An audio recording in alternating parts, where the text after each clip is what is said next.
ఓడగొట్టడానికైనా మంచిదే, మన లోపల కొంత శారీరక శ్రమ అవసరం, ఆ ఉత్సాహం అవసరం. తర్వాత ఈ రోజులలో పండగలకు వస్తే ఎక్కడో అక్కడ వాళ్ళ ఇళ్ళకి పరిమితం అయిపోయి మళ్ళీ ఇక్కడికి వచ్చి కూడా సెల్ ఫోన్లే పడుతున్నారు.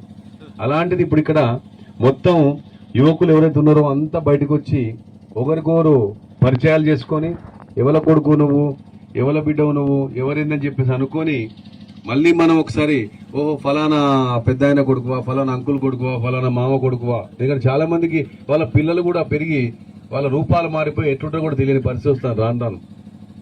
ఒక్కొక్కసారి ఒకటే ఊరోళ్ళు ఒకటే కంపెనీలో ఉద్యోగం చేస్తారు, వాళ్ళిద్దరు కలిసి ఒకటే ఊరని చెప్పి తెలియని పరిస్థితి ఉంది ఈ రోజులలో.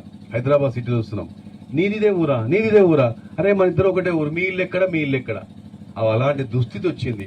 అలాంటిది పోవాలంటే ఈ యొక్క పండుగ టైంలో మనం అందరం వచ్చినప్పుడు ఇలాంటి యాక్టివిటీస్ ఖచ్చితంగా చేసుకోవాలి. ఖచ్చితంగా ఇది మెల్లిమెల్లిగా ఈ సంస్కృతి పోతుంది, మెల్లిమెల్లిగా ఇది పోతుంది. పోయి ఆటలైనా పాటలైనా మొత్తం టీవీలో చూసుకుంటూ సెల్ ఫోన్ చూసే పరిస్థితి వచ్చేసి ఊళ్ళలోకి వస్తే అయితే సెల్ ఫోన్లు లేకపోతే దావతులు ఇంతే అయిపోతున్నాయి.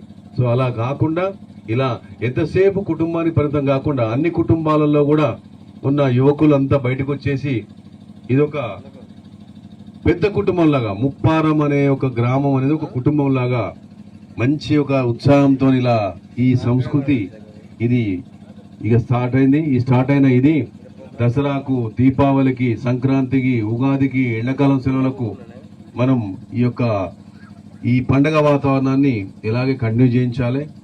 డెఫినెట్గా ఏంటంటే మీ అందరికీ తెలుసు, ఒకప్పుడు ఉద్యోగాలు చేస్తేనే